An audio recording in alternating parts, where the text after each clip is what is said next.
Hello, come in. Please. You are Arpit? Yes, sir. Yeah. Please take seat, be comfortable. Thank you, sir. Thank you for having me. So Arpit, you come from Lucknow, right? Yes. So tell me, this bulldozer justice Yes. has been in the news for some time. Yes. So what are your views on that? Sir, my views align with the views of Supreme Court, as has been rightly said, that sir, due process of law should be followed. While sir, people who are accused they are dealt with, and sir, without a fair trial, demolishing their residences, so that violates the principles of justice. Sir, it should be avoided. Yes, sir.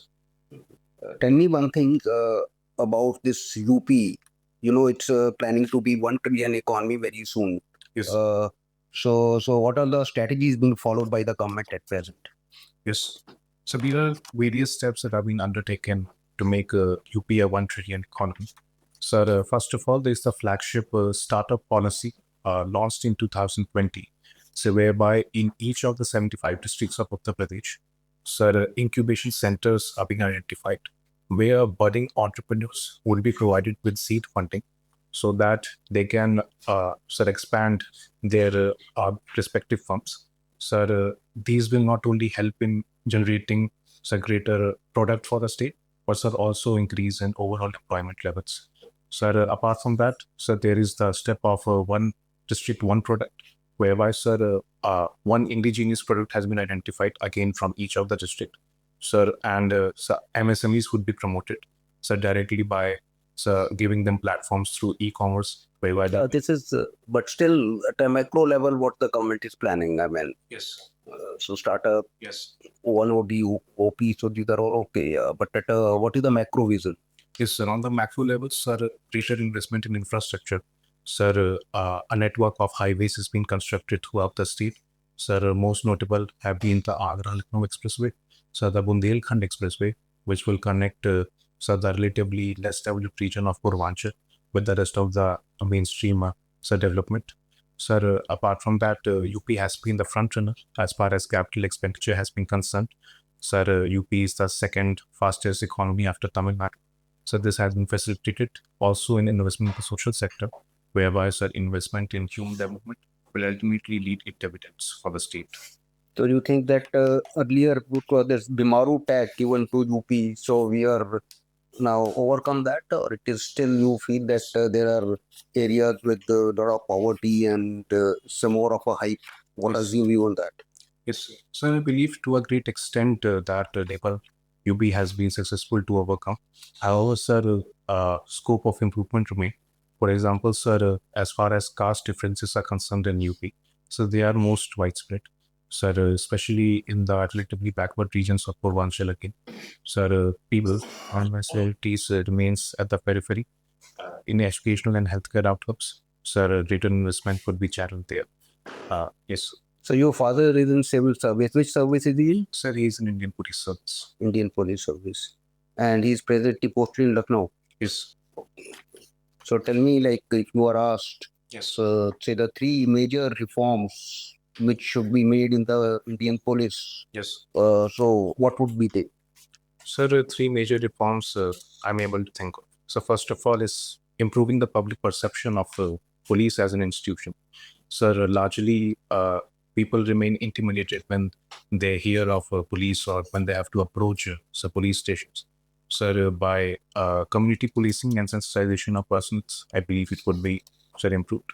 So second, sir, is again the problem of extrajudicial killings or encounters.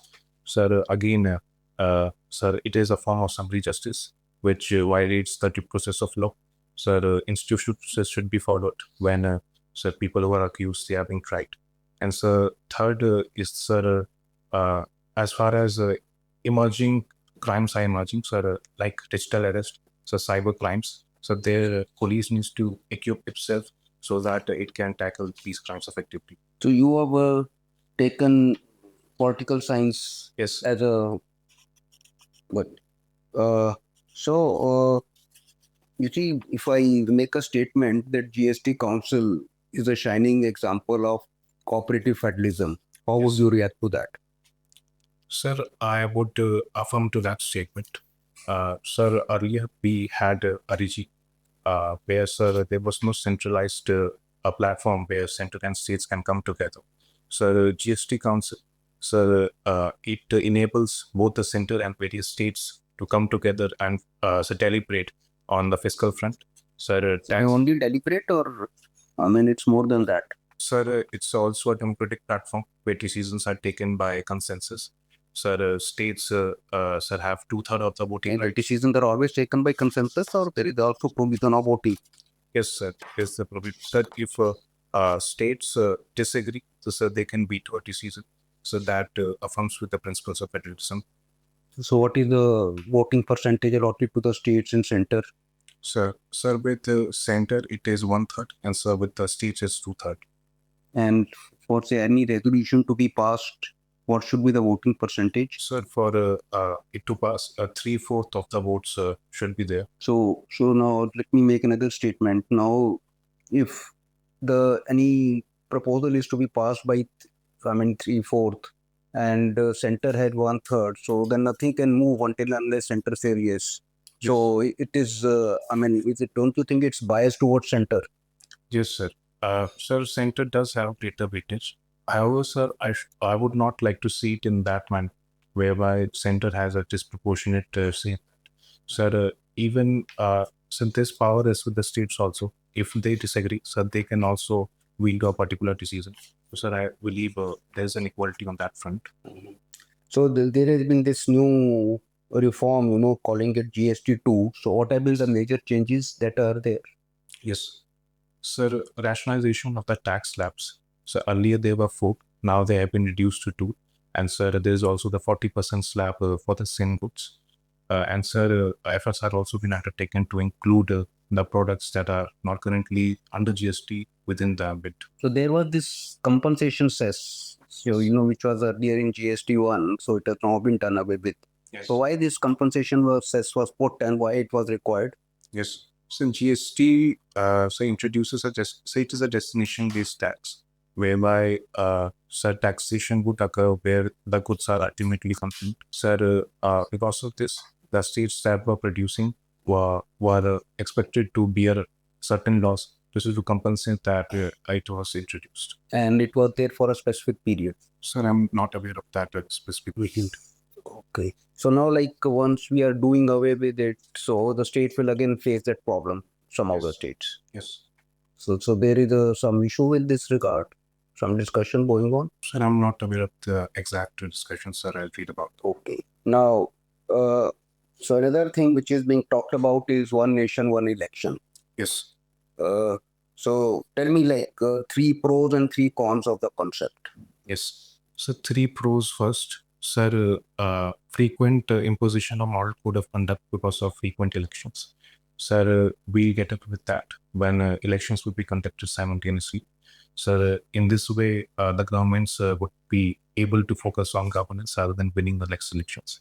So secondly, sir, expenditure. Sir, it went far beyond expectations because of the frequent elections. So we'll be able to tackle that, and so funds would be able to utilize for other sectors. So thirdly, sir, voter participation. Sir, there are expectation that a greater turnout of citizens in election would occur because citizens would be motivated to vote at the same time. So this will save their time and so they'll vote in greater numbers. So 3 cons. Sir, there are concerns over national issues, sir, overshadowing regional issues. Sir, regional parties have raised this concern that they'll be at a certain disadvantage because of this move. Sir, secondly, sir, logistics has been an issue. Sir, arrangement of security personals. Sir, So, but even now, we have, whenever we have these parliamentary elections, we Yes. have it all together. So then also we manage the security somehow. yes, sir. So, yeah. Yes. Sir, we'll be able to manage that once the decisions come into the fore. Sir, third, again, a concern as far as voter participation is concerned. Sir, some experts have argued that this may not result in greater participation. But, sir, we can witness a decline on the contrary. Good. So, okay, last question from my side. The ex-Prime Minister of Bangladesh, Yes. Sheikh Hasina, is in India. Yes. And the current administration in Bangladesh, they want her to be extradited. Yes. So, what should be India's stand in this regard? So, And what India is doing presently, is it correct? yes. To deal with the request made by the interim government. So the 2013 India-Bangladesh bilateral extradition treaty is in place. So as per the provisions, so if the government is able to provide assurance that Mrs. Hasina would be provided with a fair trial, she'll be assured of her security. And so if such provisions are got into confidence, so then moves can be taken to act on that request. So then, I mean, it can be a false kind of an assurance. And once she's extradited, maybe then she's again, Yes. executed, shot, or whatever. Yes, sir. So how we are sure that, I mean, that kind of assurances will work? Yes, sir. So we need to make. Are there other provisions in the extradition treaty whereby he can keep her? Sir, I'm not aware of that exact provision. However, sir, in my view, it is unlikely that Mrs. Hasina would be extradited because under the current conditions, sir, it would be difficult to provide her a fair trial as Bangladesh is being so polarized and even Amavi League has been banned. So, sir, I feel it is difficult. Okay, thank you. Uttam. Good morning, Arpit. Good morning, sir. Arpit Rituraj. I studied from Hindu college. Great. So once you went into Hindu college, didn't it kind of bother you or intrigue you that it's named Hindu? Yes, sir. What's the history behind it? Sir, the origin lies. So earlier, a Hindu college was located in a complex around Chandni Chowk. Sir, the founders named it as such as they wanted it to be an institution. Who were the founders? So I'm not aware of that from Sir. I'll read about it. Right. Carry on. Yes, sir. So, sir, to give tribute to sir, the civilization legacy, they named it as such. So you've been a keen debater. And Yes, sir. also won the Turncoat debate in St. Stephen's College. The Turncoat debate is a very well-known debate, very competitive. So, yes, congratulations to you. I would find that. Thank you, sir. What is Turncoat? So, turncoat debate basically, sir, first of all, a speaker has to speak for a particular side. Then, sir, for the same duration of time, they have to speak for the other side. And, sir, finally, for a minute, they have to summarize both the argument. And so that completes a turncoat debate. So you speak for and against particular. Yes, for both sides. That's why it's called Turncoat. Yes. That's very interesting. And you follow your hobby mentions that you follow Stoic philosophy. Yes. What is Stoic philosophy? Could you give me an example of a very well-known Stoic philosopher? Yes, sir. So, Stoic philosophy's origin lies in ancient Rome. So, it was pioneered by Zeno of Citium. Sir, one of the most popular Stoic philosopher has been Sir Marcus Aurelius, Sir, a Roman emperor. Sir, he was known for his resilience, his temperament, and sir, the way he was able to navigate the complexities of life while being the most powerful person, sir, in the world at that time. So he maintained mindfulness, and sir, he overcame vanity. That is by his grief. And he wrote a very important book. Yes, sir. Have you read it? Some meditations. Yes, sir, I have. Yes. And can you recall one of his very famous quotes? Yes, sir. Sir, the quote which is closest to me, sir, it goes like, you have control over your own emotions, your own reactions, not on the events in the outside world. Realize this and you will find strength. Yeah, that's a very good quote. But there's another interesting quote of his, which will be very helpful for you to join the civil services. Yes. That everything you hear is an opinion. Yes. Yes. Not a fact. Yes. So that you must keep in mind. Yes, sir. Very good. Okay, let me.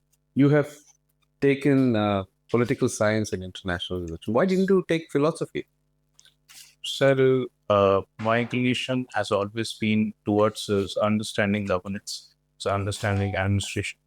And sir, what are the various theories, the concepts such as power, sir, sovereignty? Sir, these concepts have always interested to sir. Because of that inclination, I chose to study political science. A lot is happening in our neighbor since you have taken political science and focused on international relations. And as you're aware, several events are unfolding in the neighbor. Yes. And sometimes our overall policy since 1947 has been from time to time generosity and sort of non-reciprocal approaches, as you have understood and read. And sometimes it's about strategic hardening. But Yes. so, given what is unfolding in the region, Nepal, Bangladesh, Sri Lanka, Maldives, Pakistan, of course, which is a perpetual issue with us. How would you balance generosity of strategic hardening? What would be your approach? Yes. Sir, I believe the situation in South Asia right now is going through a phase of transition, where much we are witnessing frequent instability and change of regimes across our neighbors. Sir, to navigate this situation, sir, I would focus on strengthening our domestic capabilities. Sir, strengthening our manufacturing base so that our economy remains to be resilient. Sir, reducing our dependencies on our neighbors, especially on China, with whom we share a significant trade deficit. Sir, maximizing our defense capabilities so that we can ensure deterrence against threats. Sir, working on the front of cross-border infiltration so that, sir, demographic anxiety in the important regions could be prevented. What about building regional institutions? SARC is a defunct organization. Yes. Shouldn't we also be thinking about such regional organizations? Yes. Sir, I do believe that regional organizations are going to play a significant role in our larger South Asia strategy. Sir, institutions such as PIMSTEC, sir, Indian Ocean Regional Organization, sir, these institutions can serve as a bulwark against eroding credibility. And sir, SARC, sir, because of the India-Pakistan issue, sir, hope remains to be, sir, obsolete from that institution. However, sir, we have other frameworks by which we can balance the losses that we have suffered. Which are these frameworks?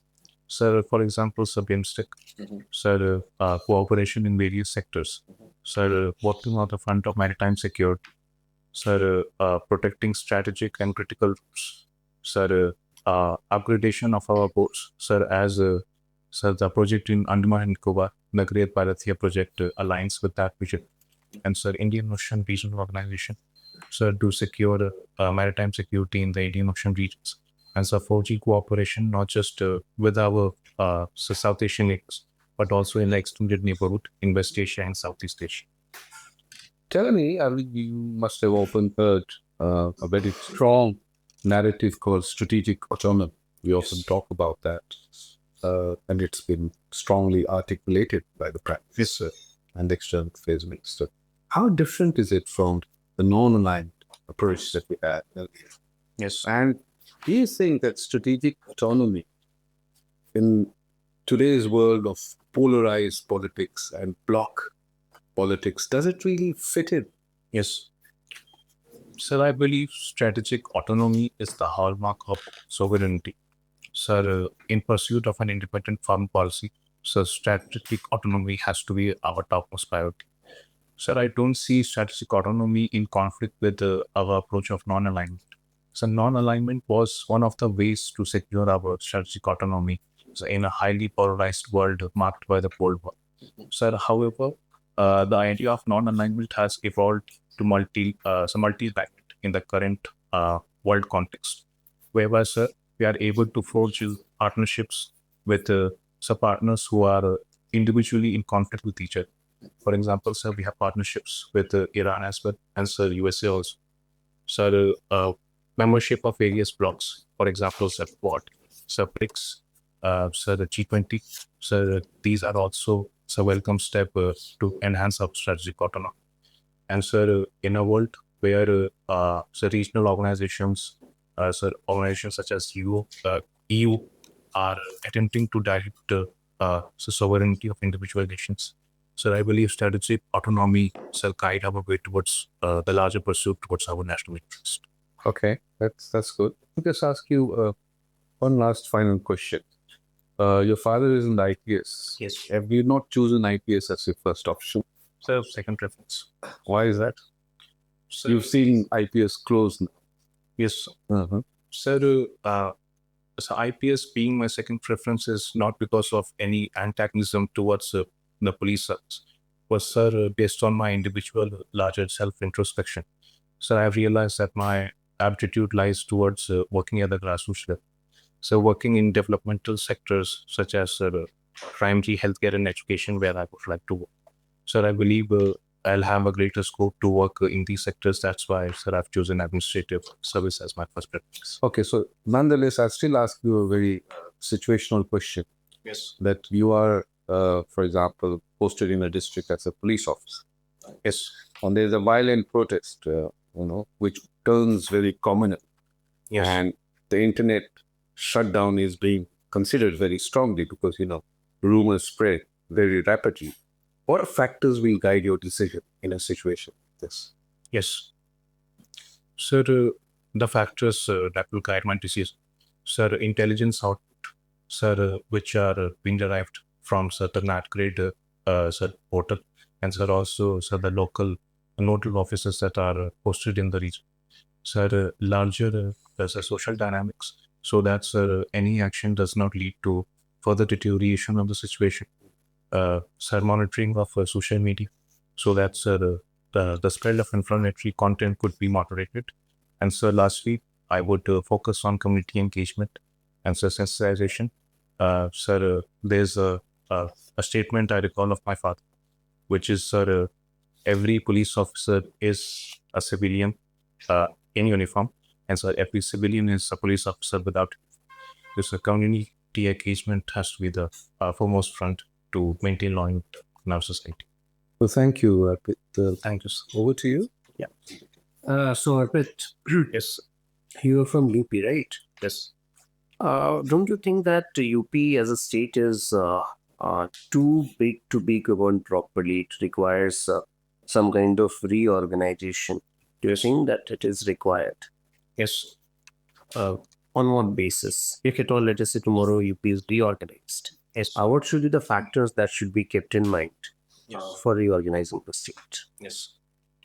Sir, so first of all, I believe reorganization of UP would be a welcome step to further ease the administrative setup, and sir, to make sure that targeted developmental initiatives are reaching, sir, the regions that are most requirement. So the factors that should guide. So first of all, sir, is the administrative convenience. So the regions that are on par on the developmental front, so they should be grouped together so that targeted strategies could be developed for their at par development. So second would be culture affinity. So making sure that people who share cultural proximities, so they stay intact together, so that targeted initiatives could be levied for them. For example, recognition of a language, or use of particular symbol, in the emblems. So that should be a factor that be taken into account. So third, I would also focus topography. So geography plays a major, and regions, so that it can be geographically governed in a better manner. So that should also be a factor while we are reorganizing. Okay, great. In UP, last 3-4 years, there's a perception that the crime rate has gone down. Okay. Is it supported by the NCRD data? Yes, sir. One data I can quote. Sir, as far as crime against women have been concerned, sir, UP has been a front runner where conviction rate has been 70%. And sir, various steps are also there that supports the decline in crime rate. Okay. There's been a criticism, particularly of the UP police, Yes. that there have been frequent encounters. As you know, that Constitution of India under Article 21 protects the right to life, and the right to life can be restricted only through the procedure established by law, and as in the Mekha Gandhi case, the due process of law. Yes. as a police officer, let us say if you toward a police officer, what will be your take on encounters? Will it be a policy of zero encounters? That means under no circumstances encounters should be done, or will it be some kind of qualified policy from your side? Yes. Sir, I believe encounters should remain to be the last resort as far as policing is concerned. So, under an extreme situation where, sir, no other alternatives are available. However, sir, it should not be the priority. Sir, under exceptional circumstances, it's acceptable. But so foremost, police personnel should focus on providing due justice to the accused. Sir, even a person who's allegedly accused of any crime, they hold the right to a dignified trial, to a dignified life. Sir, institutional process should not be compromised for convenience or efficiency. And sir, encounters, sir, under extreme situations, sir, they can be understood, but they should not be pumped up. Okay, that in principle sounds good, but then why happen? Why some from instances of encounters we are seeing in particularly in UP? Why is it happening? I'm sure all police officers are aware of this, isn't it? That encounter should be the last option available. Then why is he rise in that particular cases? Yes. Sir, one insight I gained with discussions with my father. Sir, criminals are also evolving. So their techniques are also evolving with time. Sir, use of technology and sir, their techniques of hiding, sir, running away. So, sir, for that, encounters have emerged as a technique to tackle criminals. Sir, it is one of the need of the time. So, sir, it is also, sir, slightly convenient with regards to other techniques. So, sir, that is why we are seeing frequent uses of encounters. So, this is one way. Okay, great. Arpit, currently we are saying there are movements, there are protests which are going on in the northern part of India for protesting against. There was a step going to be taken for Aravallis, right? And the protest happened. Yes. Do you think Indian Constitution provides any mechanism, any provision for protecting environment? Yes. So what measures? Said Article 48A inserted by the 42nd Constitutional Amendment. Sir, it makes a directive principle on state to protect the environment. And sir, various judicial pronouncements have also affirmed the right to a healthy environment. So most notable has been, sir, the MC Mehta case of the 1992. Sir, where right to clean environment has been held as a fundamental. Okay, as a fundamental. Is there any mention in fundamental duties also for the protecting of environment? Yes, sir. Sir, I'm not able to recall the exact duty, but sir, yes, there is mention. Okay, great. Sir, you just give me one situation. Okay, let us say you are the superintendent of police of your area, wherein a group of women citizens, they are protesting against the release of a politician Yes. who has been accused or was in jail for raping a girl. Okay, he has been released as bail, and there are people protesting against it. Okay, you are the superintendent of police of that particular area, and there may be some kind of political pressure on you to get these people removed. Okay. Yes. On the other hand, you know that their demand is quite justified, isn't it? Yes. And there's a anger building amongst people of that particular area also. Yes. So, what will be your take in such situation? Yes. Sir, in this situation, sir, I will prioritize the stability of law and order. Sir, any protest, no matter for how just the cause may be, so that should not destabilize the political and social environment of that particular area. Sir, traffic should not be jammed. Sir, making sure that convenience for citizens is ensured. And sir, I will consult with the protesters. I'll talk to them, communicate them effectively to understand their reasons. And sir, I'll convince them to make sure that the protest is undertaken under a peaceful manner. And sir, the law will take its course. As far as the trial of that accused is concerned, sir, our institutions are competent to deal with that. Okay, great. You have written that you recite Shares and Shairis also, right? Yes. Which is favorite theme of yours? So my favorite theme is self-introspection, and sir, in general, dealing with the adversity of life, not to get intimidated by them, but accepting it, embracing it with grace. Okay, what is your favorite poet? So my favorite poet is Sir Syed Lodyampi. So Okay. I like reading. Can you quote one of his share or shairi that you like? Yes. My favorite one, it goes like this. So कभी खुद पर कभी हालात पर रोना है, बात निकली तो हर एक बात पर रोना है, हम तो समझे थे कि भूल गए हम, क्या हुआ ये आज किस बात पर रोना है, कौन रोता है किसी और के खातिर है दोस्त, हर किसी पर अपनी ही किसी बात पर रोना. Great. Do you also hear John Area? I do, sir. Yes, sir, I do. What underlying theme you find in his writings? Sir, I find John Eliot to be a revolutionary poet. So the way, with the blatantness, he expresses the human emotions and the human condition. Sir, one share I remember, it goes by that हमने खुद को बर्बाद कर ली और हमको इस बात का कोई मलाल भी नहीं. Sir, he embraces that he has willingly distracted himself or whatever he's done with his life, but sir, he's proud of it. And sir, society may want to make him feel guilty, but sir, he's refusing to do that. Okay. Any share on environmentalism? Sir, I'm not able to recall it. Okay, great. Thank you, sir. Yes, sir. Okay, all the best. God bless. Thank you, sir. Thank you. Thank you, sir. Thank you for having me.